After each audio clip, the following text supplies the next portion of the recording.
Latent academy, जहाँ CTET की तैयारी होती है कॉन्सेप्ट्स के साथ, वो भी इजी लैंग्वेज में।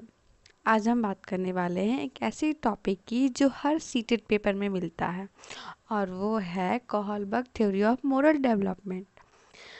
तो ये बहुत ही इम्पॉर्टेंट है। तो चलिए बिना किसी टाइम वेस्ट के इसको हम शुरू करते हैं और देखते हैं कोहलबर्ग की क्या है मोरल डेवलपमेंट थ्योरी, उसके बारे में। सबसे पहले इंट्रोडक्शन देखते हैं। Lawrence Kohlberg, American psychologist inspired by पियाजे, focus on moral reasoning, believe that moral development happens in stages. Lawrence Kohlberg एक अमेरिकन साइकोलॉजिस्ट थे। जीन पियाजे की थ्योरी से वो इंस्पायर्ड थे और उनका फोकस था मोरल रीजनिंग, यानी कि क्या सही है और क्या गलत है और क्यों है, उसके ऊपर बेस्ड। उनका बिलीव था मोरल डेवलपमेंट जो होता है वो भी स्टेजेस के अराउंड ही होता है। वो उनके बारे में बताने वाले हैं। सबसे पहले हम कोहलबर्ग के की फीचर्स को देखते हैं। Development of moral reasoning, 3 levels with 2 stages, each sequential and universal, shift from self interest to societal rules। Theory जो है वो बच्चे की मोरल डेवलपमेंट के ऊपर बेस्ड है कि बच्चे के अंदर मोरल डेवलपमेंट कैसे होता है। उन्होंने इसे 3 लेवल में और हर लेवल में 2 स्टेजेस आते हैं, इसके ऊपर डिवाइड किया। ये डेवलपमेंट जो होता है वो एक सीक्वेंस वाइज होता है और साथ ही साथ यूनिवर्सल होता है, जिसके अंदर जजमेंट शिफ्ट्स होते हैं और सेल्फ इंटरेस्ट भी होता है और सोसाइटल रूल्स भी होता है। तो चलिए देखते हैं इन्होंने कितने लेवल्स में बांटे हैं, जो कि हम यहाँ पे ऑलरेडी पढ़ चुके हैं। वो है 3 लेवल, और वो 3 लेवल क्या क्या है उनके बारे में देखते हैं। सबसे पहले 3 लेवल जो है उसमें पहला लेवल है प्री कन्वेंशनल लेवल, जो कि चाइल्डहुड को दर्शाता है, यानी कि बचपने को दर्शाता है। देन कन्वेंशनल लेवल जो कि स्कूल एज को या स्कूल एज तक को रिप्रेजेंट करता है। तीसरा लेवल है पोस्ट कन्वेंशनल लेवल, जो कि एक एडल्टहुड यानी कि सब में ये नहीं होता है, ये उसके बारे में डिस्क्राइब करता है। सबसे पहले लेवल के ऊपर हम बात करते हैं। सबसे पहला लेवल है प्री कन्वेंशनल स्टेज। ये जन्म से लेकर के 9 साल तक के ऊपर बेस्ड होता है, इसके ऊपर है। इसके अंदर 2 स्टेजेस है पहले लेवल के अंदर। पहला है obedience and punishment. Obedience and punishment, right, जो मतलब जो पनिशमेंट से बचाए उसको कहते हैं। और जैसे कि अगर इसमें ओबीडियंस और हम पनिशमेंट के ऊपर बात करें, एग्जांपल में अगर किसी चीज़ को चुराने से, खाने से अगर पिटाई होगी तो वो गलत होगा, तो बच्चे उस चीज़ के चलते वो चीज़ नहीं करना चाहेंगे, और डांट मार के चलते वो चीज़ नहीं खाएंगे। दूसरा है स्टेज इंडिविजुअलिज्म एंड एक्सचेंज। ये दिखाता है पर्सनल गेन को, मतलब कि जो मेरा है वो मेरे फ़ायदे के लिए है, और वो क्या फ़ायदा करेगा वो उसी के ऊपर निर्भर करता है। जैसे कि मैं इस पे बात करूँ कि अगर एक बच्चा है वो ये सोचता है कि मुझे ही सारे अवार्ड्स मिले, मुझे ही सारे लोगों का अटेंशन मिले क्योंकि ये मेरे फ़ायदे की बात है, तो वो सही है। पर यही चीज़ दूसरे को मिले तो वो गलत है।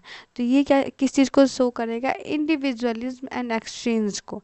इंडिविजुअलिज्म खुद एक ऐसा टर्म है जो एक इंडिविजुअल को रिप्रेजेंट करता है, यानी उसके खुद के बारे में रिप्रेजेंटेटिव होता है, उसके ऊपर ये बेस्ड है।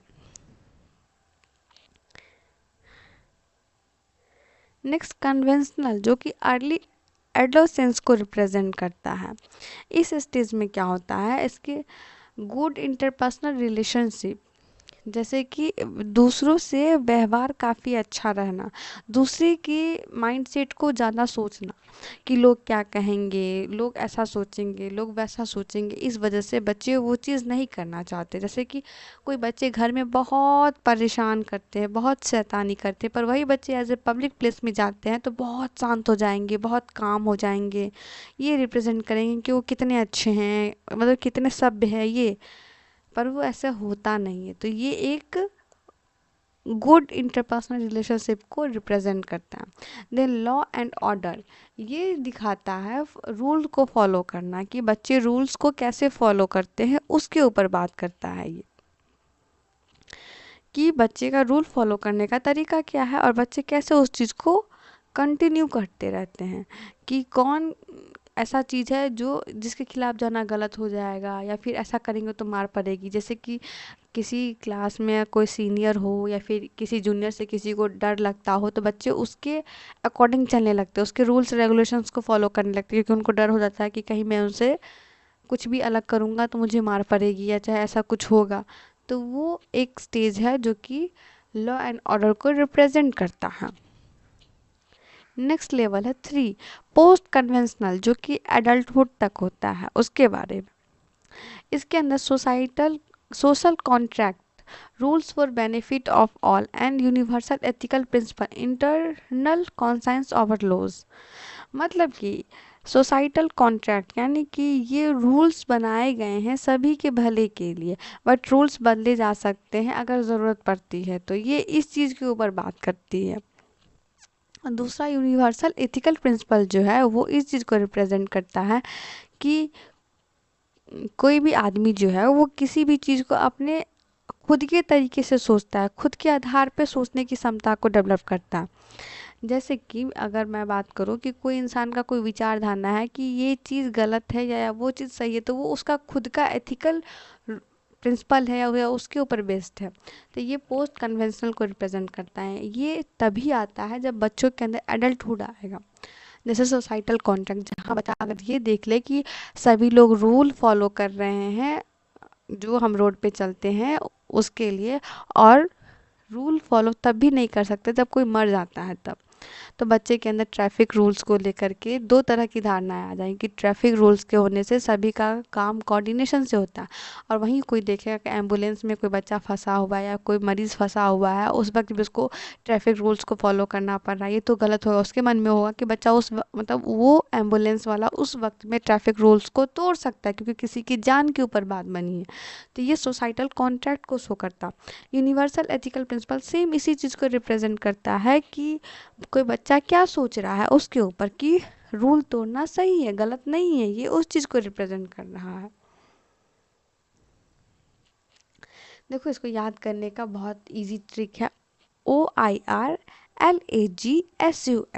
देखो ओ जो होता है वो ओबीडियंस इंडिविजुअलिज्म रिलेशनशिप को रिप्रेजेंट करता है, जो कि हमारा फर्स्ट स्टेज में हम ये चीज़ देखे थे। देन सेकंड स्टेज में हमने क्या देखा, लॉ, एग्रीमेंट और गांधी के वैल्यूज़ को। जैसे कि गांधी जी का मानना था कि सत्याग्रह पे चलना यानी कि सत्य की राह पे चलना सही है बिना किसी वायलेंस के। तो ये उनका अपना बिलीफ था ना, तो इस वजह से हम इस चीज़ को एज ए ट्रिक यूज़ कर सकते हैं।